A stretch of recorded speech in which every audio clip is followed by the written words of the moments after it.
Welcome back to Reddit Tales by Uncle Sammy. I see you, I appreciate you, and I'm thankful you subscribed and keep showing up. This space is built on your insights. Leave your thoughts and lessons below. Now, cue the tension, cue the truth, let's get into it. The cruel thing my wife did was keep bragging about her backups, like our marriage was a temporary job, then leave the moment I stopped reacting, expecting me to beg while she spent what I earned. Here's how it happened. My name is Jalen Cross, a black man from Baltimore, the kind of city where summers feel like somebody left a hot towel on your neck. I'm not flashy. I fold receipts into perfect squares and keep them in my wallet like proof I'm trying.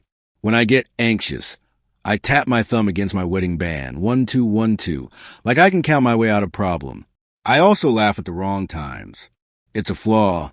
I learned early that humor can hide pain better than silence can. In the beginning, life with Talia felt simple in a way I didn't know I'd miss. We lived in a brick row house neighborhood where kids rode bikes up and down the block, and somebody always had music spilling out of an open window. Saturday mornings meant a corner store run for eggs and coffee, then a greasy breakfast at a diner where the waitress called everybody baby.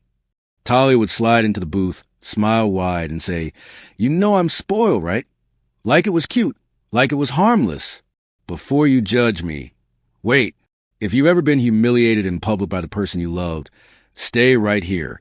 Because the moment she bragged about her backups, I stopped reacting, and what I did next was quiet. But it ruined her whole game. Don't skip. The first time she said backups, it landed like a joke with a hidden blade. We were leaving church, the choir still echoing in my chest, and her cousin said something about men acting up. Talia laughed, snapped her gum, and said, "Please." I always got backups. People laughed. I laughed too, because my trigger is public embarrassment. My face gets hot, my ears ring, and my brain says don't look weak. I swallowed my discomfort with a smile that didn't belong to me. I told myself it was just her personality. Talia was loud, playful, the kind of woman who could turn a grocery line into a stage. She talked with her hands, punctuated sentences with little head tilts, and loved saying period like a gavel. When she was happy, she'd off-key while cleaning. When she was mad, she'd go quiet and slam cabinets like punctuation. I had flaws too, avoidant, slow to confront, always hoping problems would evaporate if I acted normal. We had routines that felt like safety. Wednesday nights I'd stop at the barbershop on North Avenue, listen to grown men argue about football like it was politics, and come home smelling like clippers and aftershave. Talia would be on the couch scrolling, feet tucked under her, and I'd ask, "What are we doing for dinner?" She'd say, "Surprise me," like love was performance. Sometimes I'd bring home takeout anyway, because I like being needed in small ways. The unraveling didn't start with screaming. It started with tiny edits. Talia began leaving her phone face down, like it was a rule, not a preference. She'd text where her body turned away from me. Her laugh would come a second too late, like she was reading it off a screen.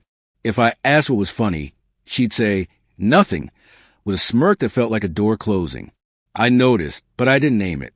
Naming it would mean admitting I wasn't safe. Money became our first quiet battlefield.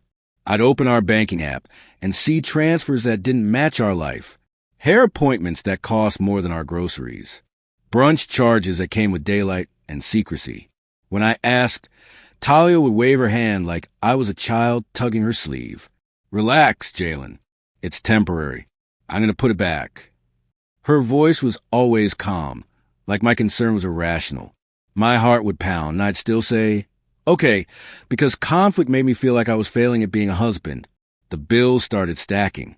Not dramatic at first, just the kind of envelopes you toss aside when you're tired. Then red letters. Late fees. A notice about the water bill that made my stomach flip. I would line the envelopes up on the table like they were soldiers and try to breathe through it. Talia would step around them like they were my hobby. She'd say, "You handle that stuff better," and my chest would tighten because she didn't mean it as praise. She meant it as a sentence. At work, I'd catch myself staring at the clock like time owed me something. I managed inventory for a warehouse in an industrial part of the city, where the air smells like cardboard and diesel. My coworkers joked about side pieces and keeping options, and I'd force a laugh, pretending it wasn't personal. On the bus ride home, the windows would fog from everyone's breath, and I'd watch the city slide by in gray streaks. I kept thinking, maybe every marriage has seasons. Maybe this is just winter. Talia's backups started showing up everywhere, like she wanted witnesses. At a cookout, she'd lean into my shoulder and say, "Loud enough for others, don't act up, babe. You know I got backups." People would howl. I'd smile so hard my cheeks hurt. Inside, I'd feel small, like she was shrinking me for sport. Later that night, lying in bed, I'd stare at the ceiling fan and tell myself it didn't matter. Then I'd tap my ring 1-2, 1-2 until sleep took me. I tried subtle conversations first. Soft, careful, like I was approaching glass. "Do you still feel happy?" I'd ask. She'd roll her eyes. "Why are you always making it deep?" I'd say, "I just want us good." She'd reply, "We are good," then turn back to her phone. That dismissal would spark shame in me, the kind that makes you question your own needs. I think maybe I'm too sensitive. Maybe I'm asking for too much. Denial can wear a convincing outfit. One rainy afternoon, I picked her up from a salon in a nicer part of town. The air smelled like wet concrete and hair products. She slid into the passenger seat, looked at herself in the mirror, and said, "I like when men compete." I stared at the windshield wipers, working like they were trying to scrub my thoughts clean. I wanted to say, "I'm not competing for my own wife." What came out instead was a weak, "What do you mean?" She laughed and said, "Nothing. You know what I mean." Then she turned the music up. That night I couldn't eat. I pushed food around my plate, listening to the upstairs neighbors argue through the ceiling. Talia ate like she had no worries, scrolling and smiling at her phone. My trigger is being ignored mid-sentence. It makes my throat close. I tried anyway. "Can we talk about spending?" She didn't look up. Not tonight. Something in me folded inward. I washed dishes too hard, scrubbing like I could erase the tension. In bed, she fell asleep fast. I stared into the dark, feeling alone beside my own wife. A month later, Talia started coming home later, without explanations that made sense. Traffic, she'd say, even when it was late evening. Work ran over, even when her job didn't run like that. When I asked for details, she'd accuse me of trying to control her. Control. That word hit me because I grew up watching men confuse control with love, and I swore I'd never be that. So I backed off. I softened my voice. I let my questions die in my mouth. I didn't realize at the time that silence can be a form of agreement. I became an expert at swallowing feelings.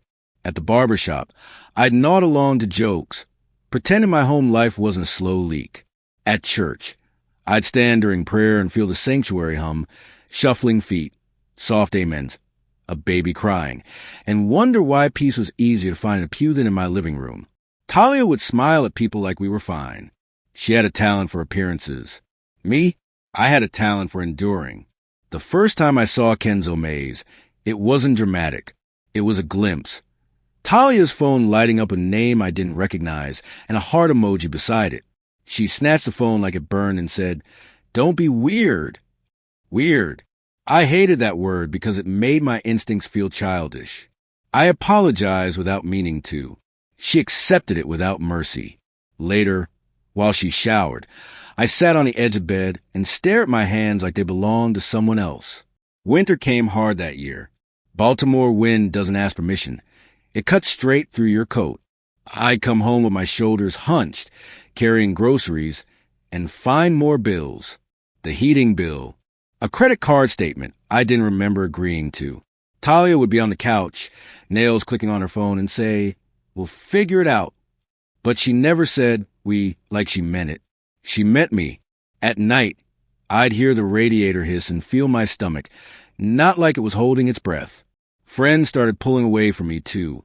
Quietly, I didn't talk about my marriage much, but stress changes your energy. I'd text my buddy Rashad to hang out, and he'd respond days later with, "My bad, busy." My cousin Imani would say we should catch up, then vanish. I understood it in a bitter way. People love you most when your life is easy to be around. Pain makes the room awkward.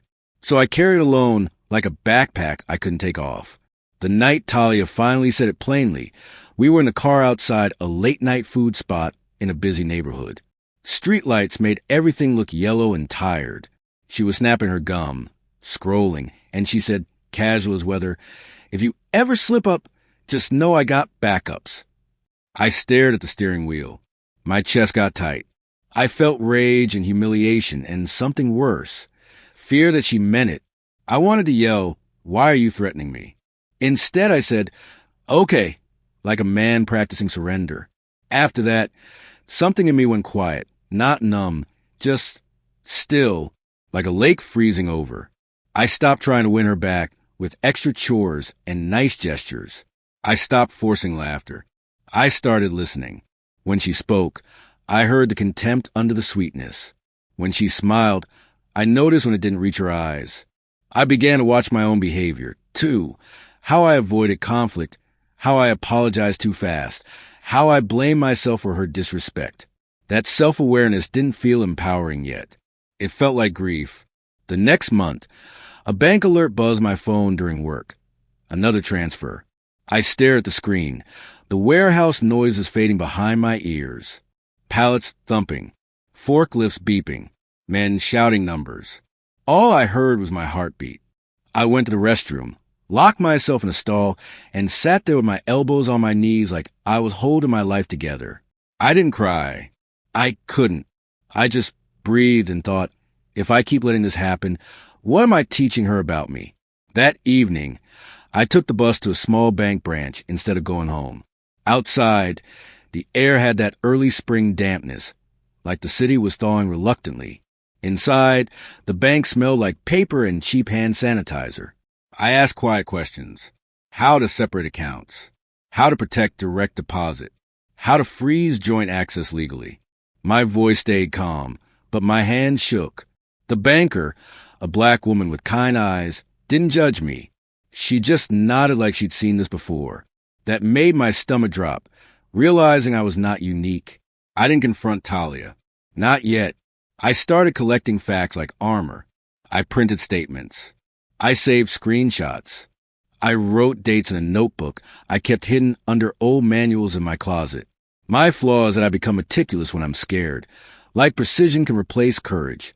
Every night I'd listen to Talia's key in the door, the little jingle that used to feel like comfort. Now it felt like an alarm. I'd watch her walk in, smiling at her phone, and I'd think, do you even see me? The peaceful part still existed, and they confused me. Some mornings Talia would make coffee and lean into me like nothing was wrong. She'd say, you working today? And kiss my cheek. My mind would soften for a moment, and I'd think maybe I imagined everything.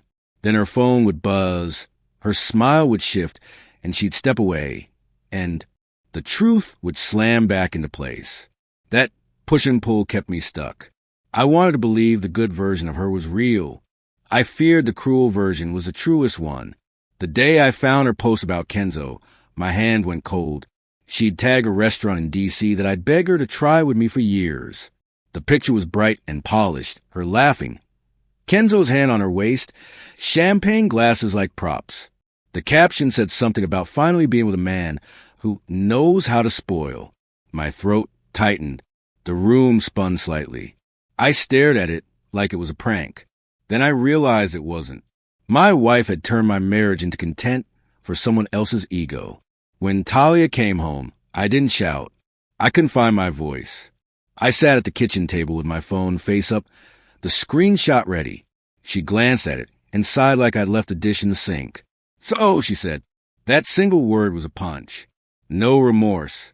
No apology. Just impatience. I asked, is this real? She shrugged. You've been acting distant anyway. I almost laughed at the audacity. My mouth tasted like metal. I heard myself say, okay, and hated myself for it. Talia packed a weekend bag, like she was doing me a favor. I'm choosing me, she said, and her voice held pride, not sadness. She looked around our living room, like it was already behind her. I stood there, thumb tapping my ring, trying not to beg. My mind screamed, say something, fight. But something steadier answered, no, don't give her the satisfaction. I walked her to the door. She didn't look back. Outside, someone's car alarm chirped twice and stopped. The street stayed normal, while my life cracked quietly. The first night alone was the worst kind of quiet. The refrigerator hummed. A neighbor's laughter floated through the wall. I sat on the couch and felt my chest ache like I'd been running. I thought about calling her, about saying something dramatic that would make her come back. Then I imagined her showing Kenzo my messages, laughing. Shame is a powerful leash. I didn't cry. I just stared at my hands and whispered, get up, like I was talking to a stranger who needed instructions. The bills didn't stop because my heart was broken. The next week they piled higher because Talia had left mess behind like a signature. I opened envelopes with trembling fingers, calculating what I could cover and what would bounce. I skipped lunch at work, ate crackers from a vending machine, and told myself it was temporary. At the corner store, I bought generic cereal and felt embarrassed in a way I couldn't explain. I kept thinking, how did I let it get this far? Self-blame settled in like dust. It got on everything. Kenzo started showing up in my world through Talia's careless overlap. I get notifications that our joint car was being used in D.C., parking garages, restaurants, clothing stores. The selfishness was loud. They weren't even trying to be discreet. I called the car company, voice-comm, and asked for options. The representative spoke like she'd memorized pain. I took notes. I saved confirmation numbers. Then I sat in my car outside the bank and stared at the steering wheel until my eyes burned. I told myself, this is not your fault. I didn't believe it yet. I met with a lawyer in a small office above a printing shop, the kind of place where the hallway smells like toner. The lawyer, Mr. Devontae Harris, was a black man with a tired but steady face. He didn't sell me fantasies. He told me what was realistic. Separation, asset protection, documentation. Stay calm, he said. Do everything clean. I nodded like calm was easy. On the way out, the city air felt sharper. I realized revenge didn't have to look loud. It could look like paperwork and quiet boundaries. I went home and rearranged my life without announcing it. I opened a new account. I moved my direct deposit. I froze my credit. I separated utilities into my name only where I could. Each step felt like pulling a thread through a needle. Slow, careful, deliberate. At night, when anxiety rose, I tapped my ring and breathed until my heart slowed.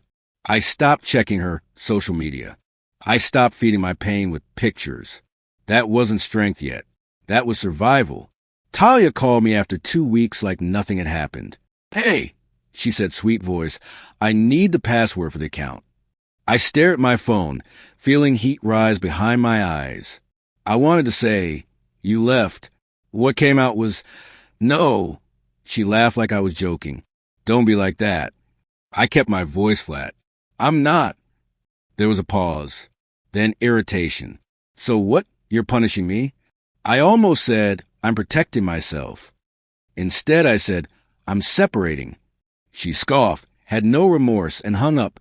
The next day, she texted me a long message about how I was petty and insecure. I read it on the bus ride home, the city sliding by in the cold afternoon light. I could hear teenagers laughing in the back, someone's music leaking from cheap headphones. I looked at her words and felt something shift. A year ago, I would have apologized. I would have tried to soothe her. This time, my thumbs hovered over the keyboard, and I did nothing. I watched the message sit there, ignored. My stomach still clenched, but my hands stayed still. People around me started noticing I was quieter. At the barbershop, Rashad asked, "You straight?" I shrugged. "I'm managing." He gave me a look like he didn't believe me, but didn't want to pry. In the mirror, I saw myself, eyes a little dull, jaw tight. The barber tone said, "Sometimes you gotta stop arguing with people who enjoy misunderstanding you." The words hit hard because they were true. I nodded like I understood, but inside I was still fighting the urge to fix everything. Talia's friend stopped answering her calls, and I learned about it indirectly. She posted vague quotes about betrayal and energy, She started showing up to church alone, leaving quickly, no laughter trailing behind her. Her cousin Shanice, who used to laugh at the backup joke, avoided me now. That irony sat heavy in my chest. People love confidence until it asked them to hold consequences. They had cheered her disrespect, but they didn't want to help her clean up the mess. The crowd disappears when the music stops. Kenzo's selfish behavior showed itself the way it always does, when comfort becomes responsibility. Talia called me one evening, voice thinner than usual. "Kenzo's tripping," she said. I said nothing. She filled the silence with complaints. How he didn't want to pay half, how he expected her to cover small things that stacked up, how he got moody when she asked about money. I listened like I was listening to the weather. I felt a strange sadness, not for her, but for myself, because I remembered how long I'd swallowed disrespect just to keep peace. She showed up at my door on a windy evening, hair neat, eyes tired, perfume trying to erase the truth. The streetlights made everything look pale. Somebody down the block yelled at someone else, the sound bouncing between houses like an echo. Talia stood there like she belonged. "Babe," she said softly, "I just need to talk." I didn't move aside. I didn't invite her in. My heartbeat was loud in my ears. She tried to step forward anyway, and I held my ground like it was a line drawn in chalk. "I can't access the account," she said, and the panic slipped through her tone. "Something's wrong." I looked at her and felt two emotions at once, old love and new clarity. It hurt that I still felt anything for her. It also felt powerful that my decisions were already in motion. "Nothing's wrong," I said. "It's separated." Her eyes widened like I'd committed a crime against her. "You did that behind my back?" she snapped. I kept my voice level. "You said you had backups." I told her, "so I assumed you didn't need me." She didn't apologize. Not once. She tried anger first, calling me controlling, bitter, childish. Then she tried sweetness. "We can work it out." Then guilt. After everything we've been through, her lack of remorse was almost impressive in its consistency. I felt shame rise anyway, because part of me still wanted her to choose me. I hated that part. I hated how my body reacted. Tight throat, shaky hands, like I was the one on trial. But I stayed calm. Quiet self-respect isn't loud. It's just steady. It holds a line without begging. After she left, I sat on my couch and stared at the blank TV screen. My reflection looked older. I realized I'd been living like a man waiting for permission to be valued. I thought about all the times I'd swallowed my discomfort so she could keep laughing. I thought about the backups, joke, and how everyone clapped for it.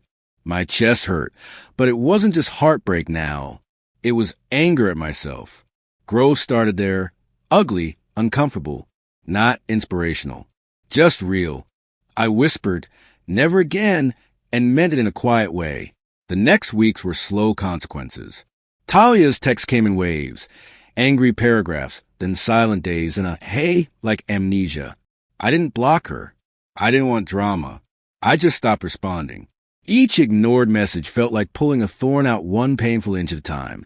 At work, I focused on what I could control, showing up, doing my job, stacking overtime. I started packing lunch again. Small discipline, small dignity. Nobody cheered. Nobody noticed. But my life began to stabilize in tiny, private ways. One Saturday morning, I went to the diner alone. The same booth, the same smell of butter and coffee. The waitress recognized me and asked, "Where's your wife at?" I felt a sting. I forced a small smile and said, "It's just me today." She nodded like she understood more than she said. I ate slowly, listening to forks clink and a radio murmuring in the corner. For the first time in a long time, I wasn't performing happiness for anyone. I felt lonely, yes, but also lighter, like I wasn't carrying someone else's disrespect anymore. Spring turned into a sticky summer, and Baltimore got loud again.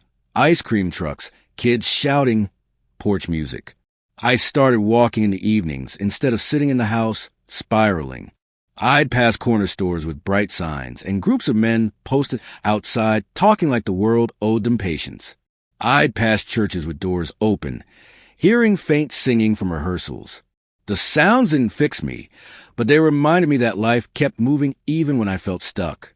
I began to breathe deeper. I began to sleep through the night. Then karma hit in a way that wasn't dramatic, just sharp and real. Talia called me from a number I didn't recognize, voice shaking under her usual attitude. "Jalen," she said, "I need you to listen." I didn't speak.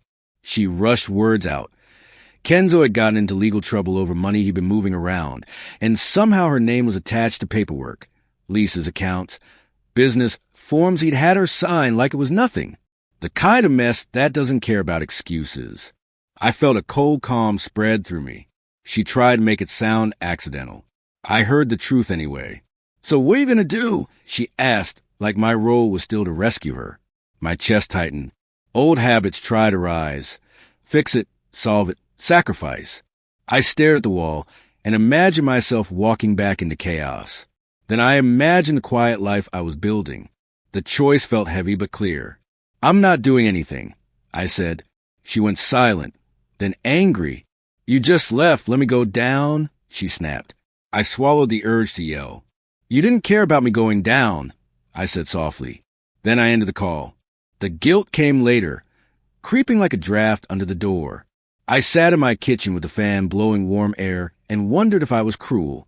My mind replayed her voice, the fear in it.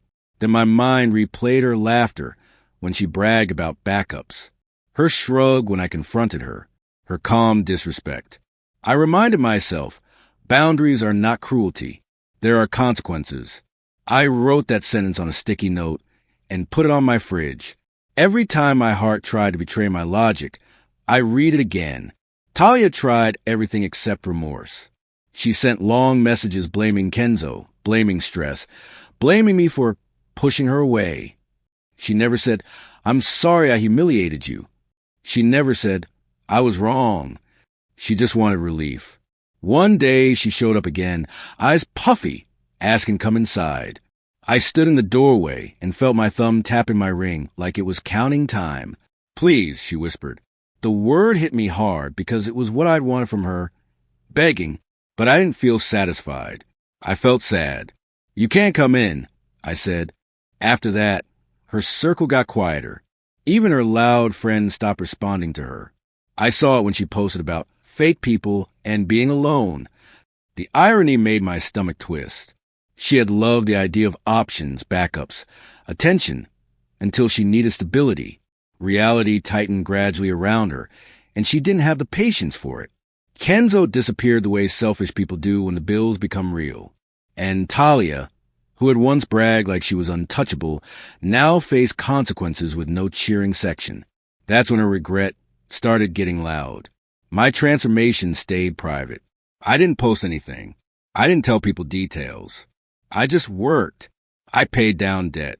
I started tracking expenses on a spreadsheet like it was a ritual. On Sundays, I still went to church sometimes, not for show, but because the quiet singing helped my nervous system settle. I sat in the back, listened to sermons about patience and wisdom, and felt something unclench inside me. Not forgiveness. Not yet. Just acceptance that I couldn't rewrite the past. I could only build a different future. I started noticing my own patterns, too. How I avoided confrontation. How I apologized too quickly. How I tried to earn love by being useful. That awareness hurt because it meant I had participated in my own shrinking. I began practicing small acts of self-respect. Saying no without explaining. Leaving conversations that felt disrespectful. Letting texts sit unanswered when my peace mattered more than politeness. Those were tiny changes, but they added up. Growth that no one claps for is mostly invisible. It's you choosing yourself in quiet moments when nobody is watching. Summer faded into a crisp fall, and the city smelled like leaves and exhaust. One evening, I took the bus to a neighborhood with more trees, quieter streets, and porches with plants. I walked around, hands in my pockets, listening to distant traffic. I wasn't shopping for a fantasy. I was shopping for peace. I thought about how my old life felt like walking on eggshells. I promised myself I'd never live like that again. I also promised myself I wouldn't become hard in a way that made me cruel. Quiet self-respect isn't bitterness. It's clear. Talia kept calling, switching between anger and softness. Sometimes she'd leave voicemails trying to sound calm, like she could negotiate her way back into my life. I didn't listen to most of them. I'd see the missed call, feel the sting, and keep moving. It wasn't easy. Some nights I lay in bed and remember her laughing in the kitchen, remember the good days, and grief would hit me like a wave. I let it pass through. I didn't chase it. I didn't drown in it. I reminded myself, missing someone doesn't mean they were good for you. One rainy afternoon, I ran into her at a grocery store in a mid-range neighborhood. Nothing fancy, nothing rough, just regular. Her eyes looked tired. She tried to smile, then the smile fell apart. "You really done," she said, like she couldn't believe the consequences were permanent. I looked at her cart. Generic items, small quantities, budget choices. Life had humbled her in quiet ways. I didn't feel triumphant. I felt calm. "Yeah," I said. She waited for more, an apology from me, a lecture, something loud. I gave her nothing. Silence, clean and final. I closed a legal chapter with steady steps. Paperwork. Signatures. Meetings that smelled like coffee and old carpet. No dramatic courtroom scene. Just adults untangling what should have never been twisted. The day the final documents came through, I didn't celebrate. I went to work. I came home. I made dinner. I sat on my couch and listened to the rain hit the window. Peaceful closure doesn't always feel like happiness. Sometimes it feels like your nervous system finally gets permission to rest. I slept deep that night, the kind of sleep you only get when you're not waiting for the next insult. Months later, I moved into a modest place in a quieter neighborhood. Trees, sidewalks, neighbors who waved but didn't pry. No announcement, no housewarming. I carried boxes myself, sweating under a soft spring sun, and felt proud in a way I didn't need to share. I bought a second-hand table, cleaned it, and set it near the window. I sat there with coffee in the mornings and watched the street wake up. Dog walkers, school buses, distant lawnmowers. The sounds of ordinary life felt like medicine. For the first time in years, my home felt like a refuge. I started rebuilding my friendships slowly, carefully. I reached out to Rashad with a simple message. "Are you free this weekend?" He replied faster this time. "Yeah. Are you good?" I said, "Getting there." We met at a barbershop, then grabbed food after, sitting under bright lights, talking about everything and nothing. I didn't spill my whole story. I didn't need to. I just showed up as myself. That was new. That was growth. My flaws didn't vanish, but I learned how to hold them without letting them control me. I learned to speak when something hurt instead of laughing it off. Sometimes I still get triggered. Gum snapping in a quiet room, a woman laughing too hard at another man's joke, a phone turned face down on a table. My chest tightens. My ring finger feels light without the band. I breathe through it. I remind myself I'm not back there. I'm not in that humiliation. I'm here in my clean kitchen, with bills paid and peace protected. I don't hate Talia. I don't wish her well in a dramatic way either. I just accept her as a lesson I survived. That's enough. The loudest revenge I ever took was quiet. I stopped reacting to disrespect and started investing in myself. Talia wanted a man who would compete for her attention like a prize. Instead, she met a man who learned that dignity doesn't perform. Her regret got loud because she lost the one thing she thought was guaranteed. My patience. My life didn't go viral. Nobody gave me a medal. There were no speeches, no applause, no dramatic closure scene. Just me, waking up calm, paying my bills, protecting my peace, and building a future that finally feels like mine. If this hits a nerve, it hits like so more people who've been played like this can see it. And subscribe because the next story is even colder. The revenge is silent. The consequences are legal, and the person who laughed first always cries last. Comment silence. If you believe quiet self-respect is the loudest comeback, the end.